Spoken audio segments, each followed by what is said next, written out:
Hello, this is the second video for today. This is the beginning of my journey to having to have the ACDF surgery.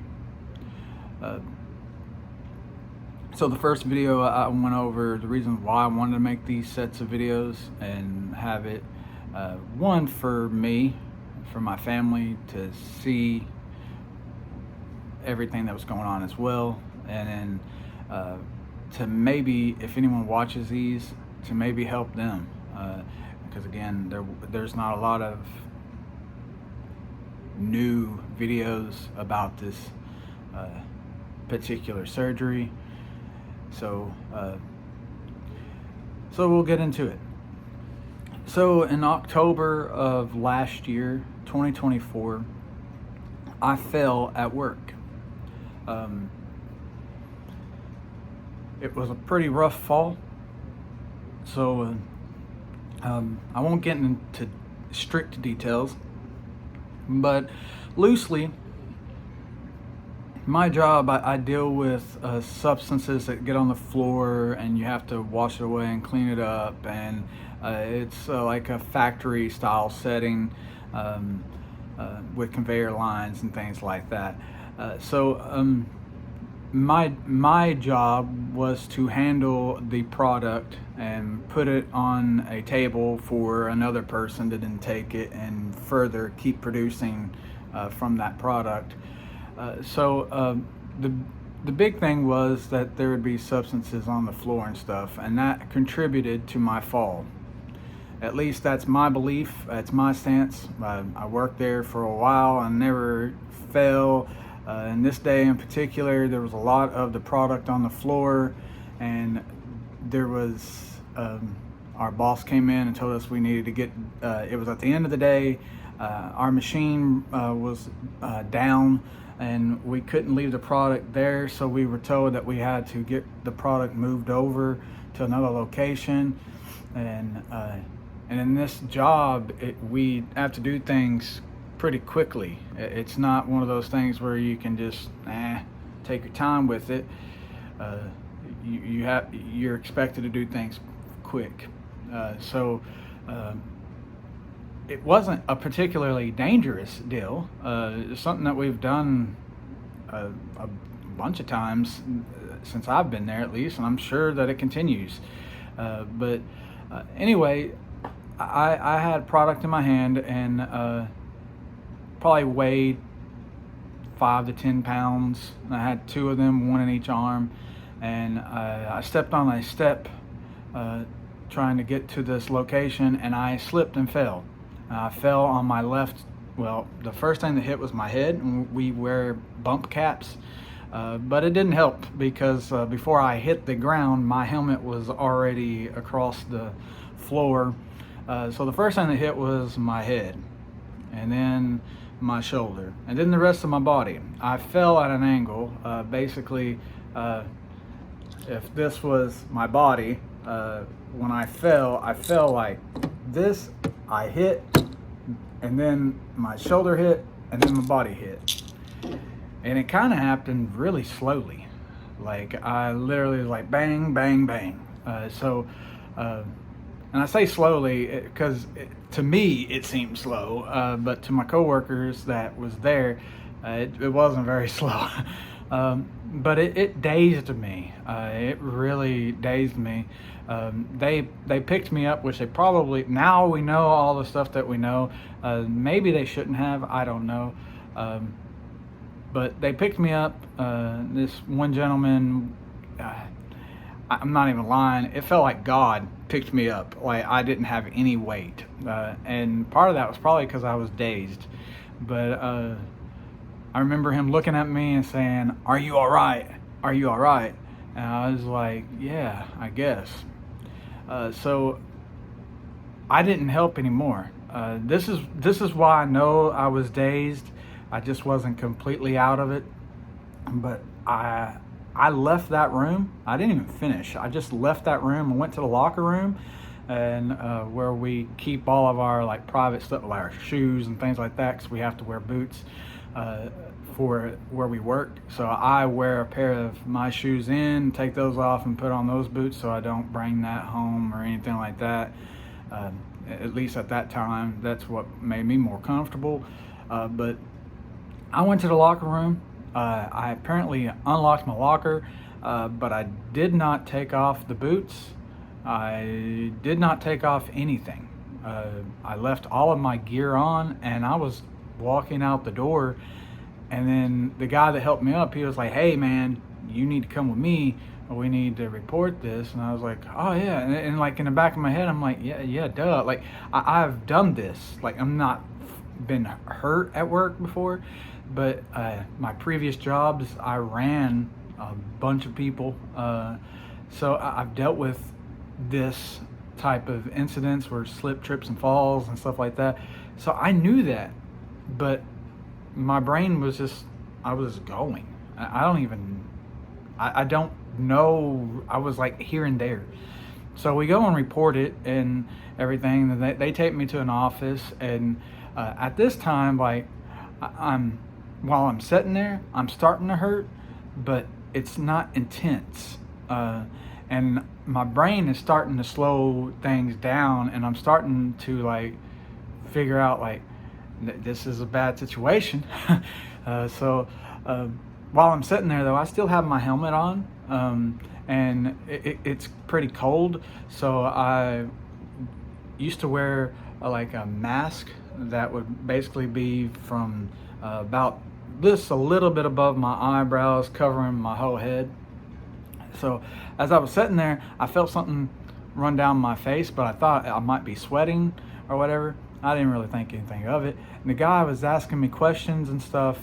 He literally, he was just going about his day. He was not even paying attention to me personally at that time. He was just looking down, reading off the sets of questions I gotta ask you, like what happened, how did it happen, was there anything you could have done to prevent it from happening, and all this stuff. And the whole time he's looking down, and finally he looks up and he goes, "Oh man, you're bleeding." I was like, okay. So like took off my helmet, and as soon as the pressure from the band of my helmet let, of course whenever you hurt your face or your head or whatever, it's gonna bleed, and it was bleeding. So it didn't bust me open. What happened was like, I guess it busted me open, but it was more like an abrasion. I hit the ground and slid across it, and it cut me open around this area, I guess. No scar, no nothing like that.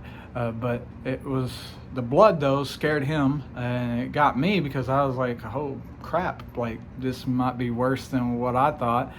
Because again, blood scares me. I'm not big on that, but I got that cleaned up.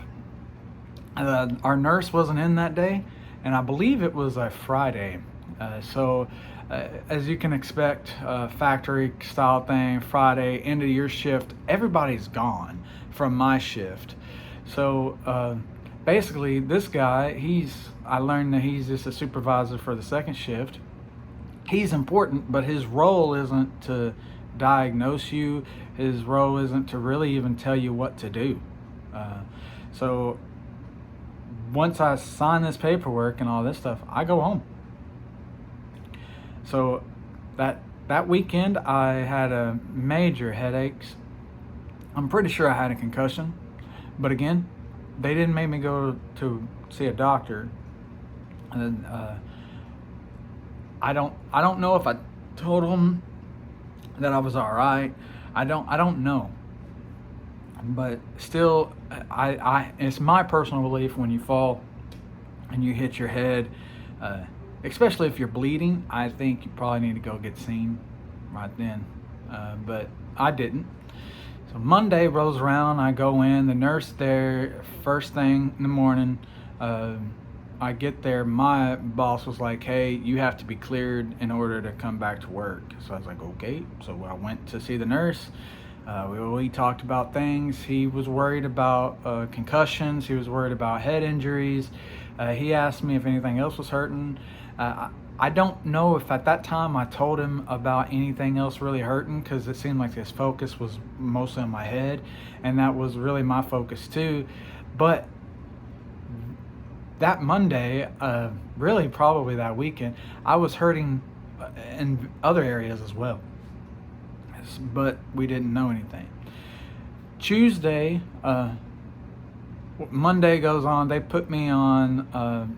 Basically, I'm still on my same job, but Monday's going through, and I couldn't lift my arm above my shoulder level, and even now it hurts. Now I know it's mostly probably nerves and everything, but my job was to lift above my head. Like with this arm, I can do it just fine. Nothing. This arm, it hesitates right here, all the time, all the time. So I couldn't do my job, especially at the speed that they were wanting me to do my job. So I went to my boss, and my boss didn't see the fall. He had only heard a few people talking about it, and to be 100% honest, I don't think he cared. They're, at the end of the day, they're there to make a profit for the company, and I'm just a replaceable employee. So, also knowing the situation, he wasn't there, he didn't see it, and then I also know, just hearing him talking about it without him knowing I was there, I don't even think he thought I fell. So, at first at least. So that Tuesday, I go to my boss again, and I'm like, look, dude, I cannot do this. It hurts, and I don't know what to do. So he was like, go see the nurse. So I go see the nurse, and he's looking at me. He's like, what hurts? And I told him my shoulder was hurting, that it just felt very not natural. And every time I tried to rotate my arm, and I still have it today, every time I go to rotate my arm, there is a pop right here in my shoulder. And I was like, that's new. I didn't have any of these problems. I was able to do the job, so like beforehand, and now I can't. So I was like, I don't know. I just know that it hurts. So then they put me on light duty, and their version of light duty at this time was half an hour on and half an hour out on break. So every 30 minutes I was coming and going, but it didn't change anything. I could not do the job. So for the 30 minutes that I was on, I'm struggling, and I'm doing everything with my right arm. I'm left-handed. The only thing I don't do with my left hand is right, because our school didn't allow us to. Most of the people I talked to. I didn't learn how to write with my left hand, but I do everything else with my right hand, or my left hand, rather. So, like I was telling the nurse, I was like, it's a struggle for me to take drinks. It's a struggle for me to eat. I was like, the little mundane things that you take for granted, it's hurting me. Driving, things that you don't even think about when you get an injury, all of a sudden it's right there in your face. So basically that period goes on for a while, and then finally they let me see a doctor. And their reasoning behind this, and I understand it, but their reasoning behind it was, one, a lot of people fake injuries so they get out of work. I get that. And then two, a lot of people, maybe they just, bruised something, and you're going to be good in a couple of days. Why start going to the doctor when there's not much that they're going to be able to do for you? I get that. So I went a while, and then I finally got to see my doctor. Upon those x-rays, and his first time seeing me, he said I had a separated shoulder. So now I went from them kind of believing, I think, that I didn't fall, and then that, those that seen me fall, they're just thinking I'm kind of like trying to stretch this and whatever. Now it's a serious thing. I have a separated shoulder. That's why I can't lift my arm above my head, or shoulder level. So we go through that for that period of time, and going through workers' comp, everything is step by step. So that was the first thing they working on. The doctor himself was like, hey, so your shoulder is healing. About a month into this, he was like, your shoulder is healing. They did their first MRI of me. But he was like, there may be some other issues, but I am not allowed to do anything with it because workers' comp is saying this is just a shoulder injury. And that is what I told them, that my shoulder was killing me, my arm was hurting, my hands was numb, my fingers were numb, my entire left arm it goes in and out of being numbness at that point, and the numbness in my fingers was constant. So then he was like, maybe you have some nerves that are damaged in this. So we got a series of tests that he was allowed to basically prescribe, and that's what we did. So I had an ECG maybe. I'm not sure what that was. I'll have to look that up. But basically, they put these little electrodes in your arm, and they get your muscles to spasm, and it's to help them see like nerve damage, maybe muscle damage, and things like that. Well, they say, oh, you have carpal tunnel, and that's why your hand's going numb. Some other type of tunnel in my elbow, and that's the reason why my forearm was going numb. But they didn't go above my elbow to check anything, which is strange because I've talked to my nurse. It was my shoulder that was hurting. Yes, everything was numb, and I get that that's what they were trying to do. But I would have thought that they would have tried stuff up here too to find out if there was anything up here, but they didn't. So I go back to see the doctor, and he's like, well, they think you have carpal tunnel, and that's the reason why you have numbness in your fingers. And I was like, okay. And then he said I had some type of tunnel in my elbow, and that's why I had numbness in my forearm.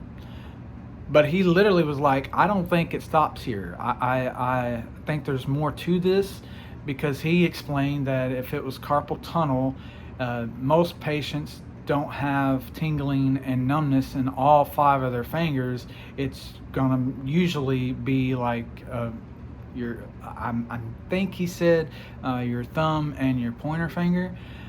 But I was having issues with all 5. They were numb completely. My whole hand was numb. And that was another thing he said, that it would have had to have been very, very bad for my entire hand to be numb. From the wrist down was numb. So he basically, he was just talking to me, his nurse talked to me, and they were like, it may be something worse, but you're gonna need to go back and get your job basically to say that it is not just a shoulder injury, that they need to see more. So that's what they did. I went, and workers' comp worked with our nurse, and they got it to where it was going to be basically just a fall injury, so they could check everything. Well, then it was given to me that I needed to go see and do some therapy on me. And while I was there doing physical therapy, that's when they told me about my ribs.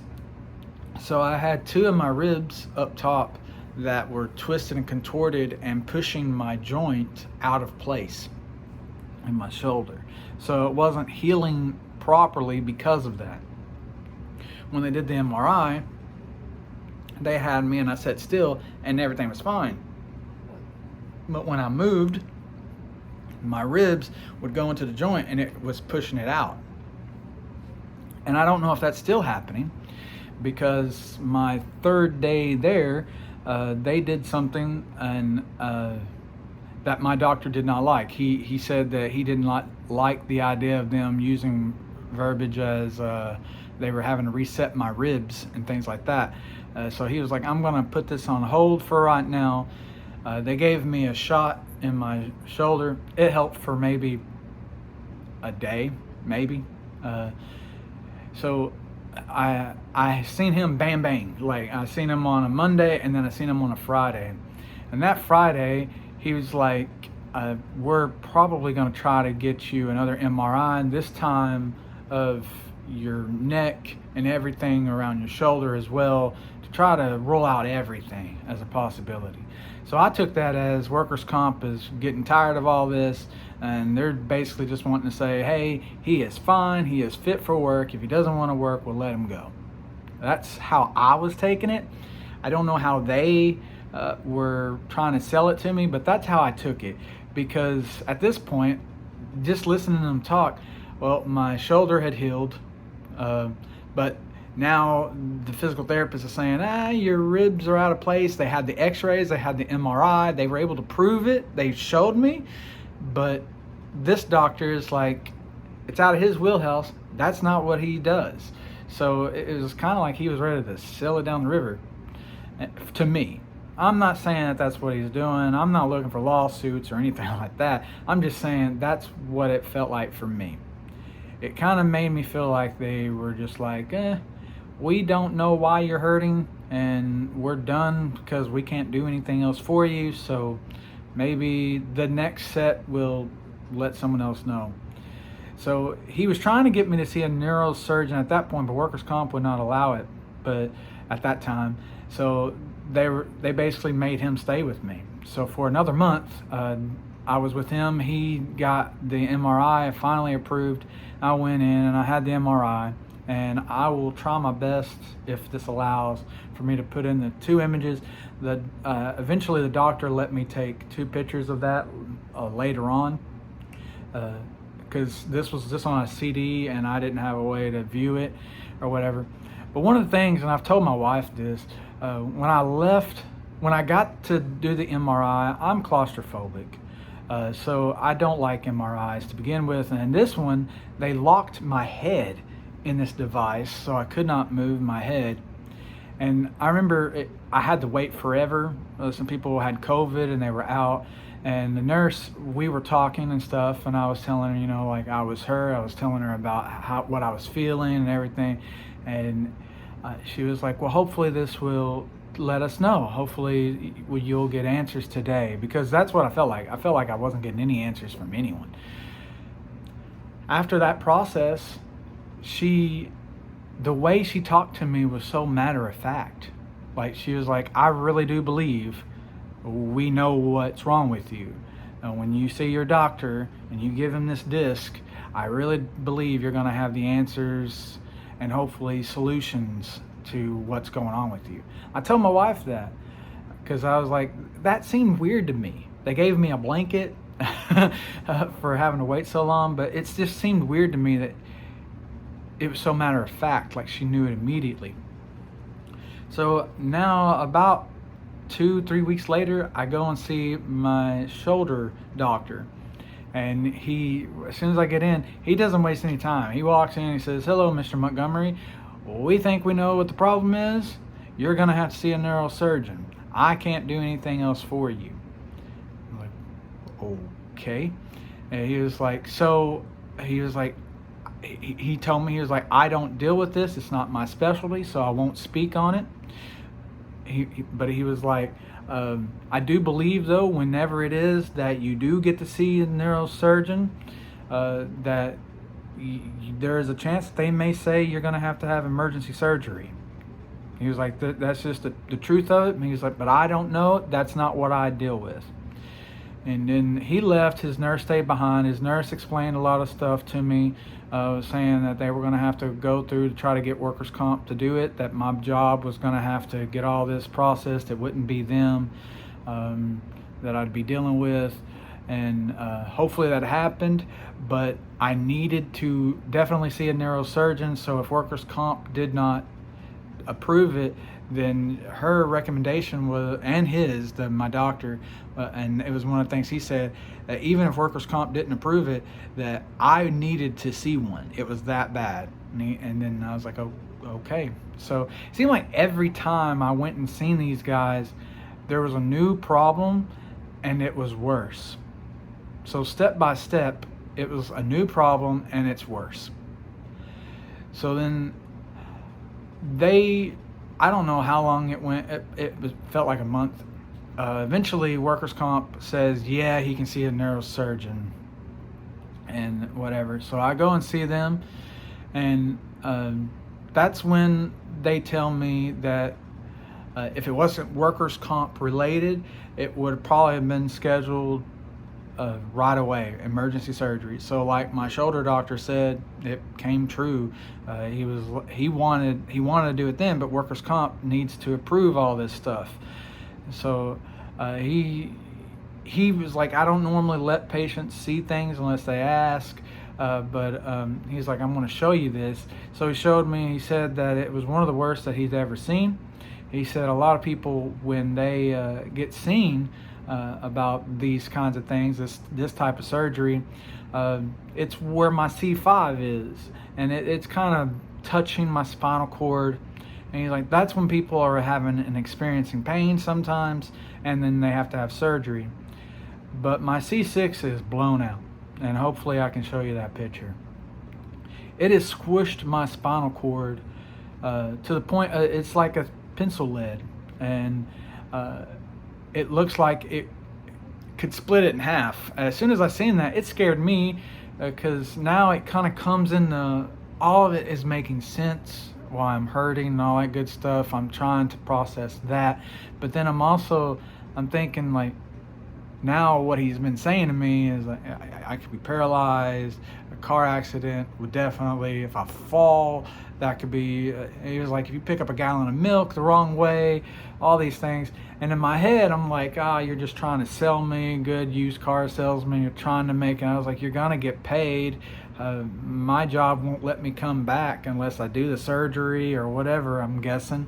So I was like, I'm pretty much in a tight spot anyway.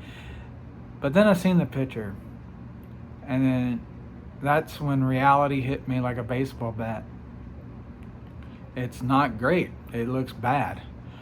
So I go from that doctor's appointment and I go back, and I had the picture, so I showed the nurse, and the nurse was like, that's bad. Like, that's really bad. And I was like, yeah. So then I started looking up stuff, and I can't find a single person that has it as bad as me, at least in that one. Now, I've seen people, when they show people like in their 60s and 70s, and like several places on them is really rough, but none of them, like even when their worst case scenarios, when they're like drawing stuff, that's the only time that I see something like mine. And again, I'm hoping that you can see that, but it has pinched my spinal cord to the point that it's almost in half. It's crazy. I can't find information about this. I can't see, like, all I can do, and I don't even know if it's worse than these people. I don't. All I can see is a picture of mine and see a pictures of theirs, and I'm thinking, that's crazy. Theirs don't look anything like mine. So it kind of keeps me in this realization of mine must be pretty rough. So I go from that, and I showed the nurse that and everything, and I'm telling him that, you know, like, everything is hurting on me, but they were so laser focused on my shoulder, they never asked me about anything else hurting. The only person that had ever asked me if anything else hurt was a neurosurgeon. Only person. So I'm just like, well, I mean, because I'm in the mindset of, I need to tell them about my shoulder. That's what's hurting. And now my neck, they got this picture. So what I was envisioning was something really bad right here. Like, that's what I was thinking. I am not that great when it comes to medical stuff. I was not expecting them to say that I was going to have surgery on my spine. Not at all. So I'm telling them, like, I have these sharp pains in my legs, definitely my left leg at that time. I'm feeling like it's like if you touch an electrical fence and you don't let go, and it just surges through me. And it was affecting my walk every once in a while. It's not something that happens all the time, but every once in a while my brain will tell me that my leg bent, but my leg didn't bend and it was straight. So when I go to take that step, my leg is still straight and it trips me up. That scares me. I have not fallen because of that or anything, but I've come close. So at this point, they were like, we're going to schedule you as soon as they let you know. And I was like, well, I'm gonna need time. I need time to, one, tell my kids, tell my family, get my everything in order. So I was thinking 2 months out, that'd give me a series of checks that I can put a little bit back to kind of help, because they've already explained the process that once I have the surgery, I'm going to be home and I'm only going to be getting a certain percent of my check. I won't be getting the full amount. So I'm trying to plan ahead, but that didn't get to happen. We didn't even get the date scheduled before this happens. So I'm at work and things are getting worse. Like now I'm having numbness in my right hand. Right now I have all of my fingers are numb. My thumb's not, but my fingers are numb. It's starting out just like this hand did. And this hand is completely numb. This arm is completely numb. I know it's there because I look at it. And the funny thing is I will look at my hand and I'm like, it's crazy, I can't feel it. But now both legs are affected. And instead of it feeling like little electrical shocks, now it's like a constant pain going from my toes up to like my knee, and it's just constant. When I'm sitting, it happens. When I'm standing, it happens. When I'm laying down, it happens. It happens all the time. So I'm telling the doctors all this, and then they do a new series of everything, and these tests on me, these pressure tests or whatever. And now they tell my nurse and they tell workers' comp, they tell my case manager that I'm deteriorating at a really fast level. My doctor is saying that I'm basically getting to the level that he felt that I should have been at when I came to see him.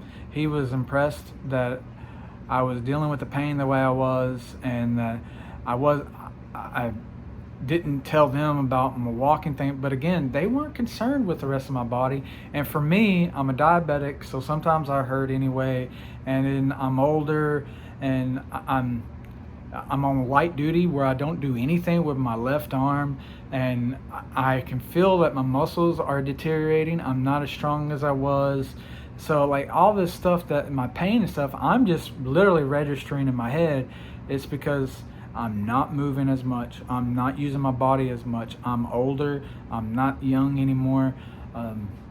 Diabetes plays into it, all this stuff. And then that doctor was like, no, everything you're telling us is more than likely due to this injury. It's bad.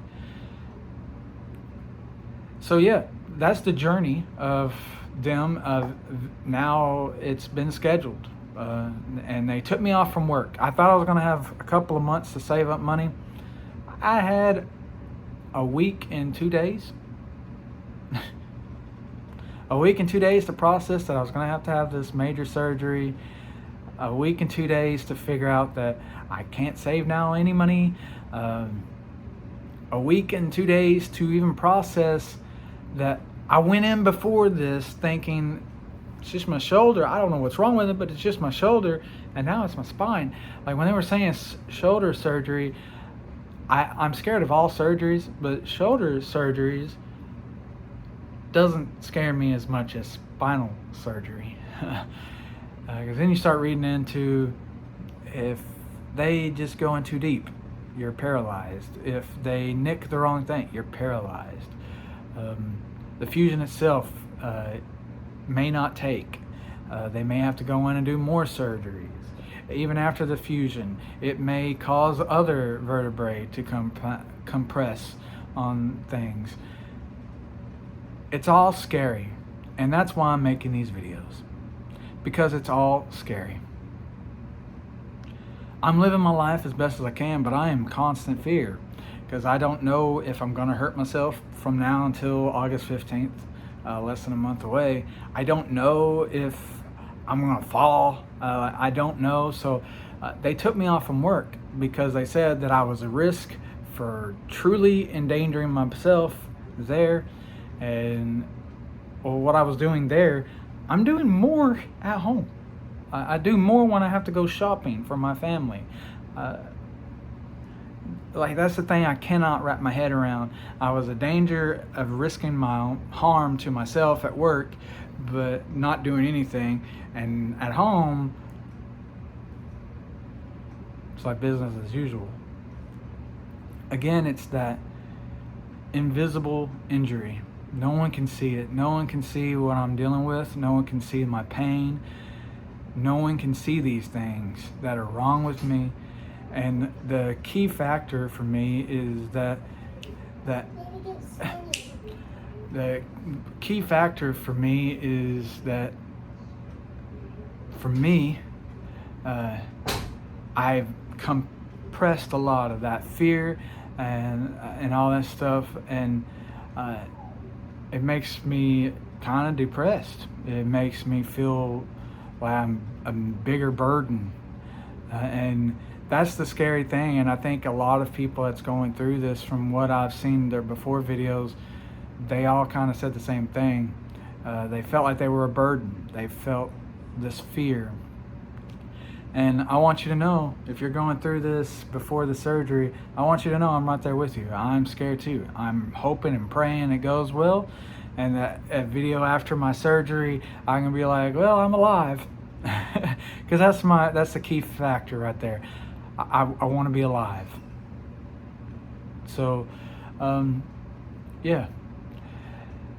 So anyway, I'm gonna wrap this up. 36 minutes, a lot longer, but that's the journey from point A to now, and I wanted to get that out of the way. And I believe the next one will probably be after my pre-op, to tell what happened after that. But yeah, I don't know when I'm gonna get these posted. I'm gonna try to edit. This is my first time ever making videos, so like for this, I've made some Facebook Live things in the past, but nothing like this. And I didn't want it to be on live. I may post it on my Facebook, but I'm not sure. But anyway, if you're going through this, God bless you. God be with you, whatever your beliefs are. And we'll get through this together. All right. Bye-bye.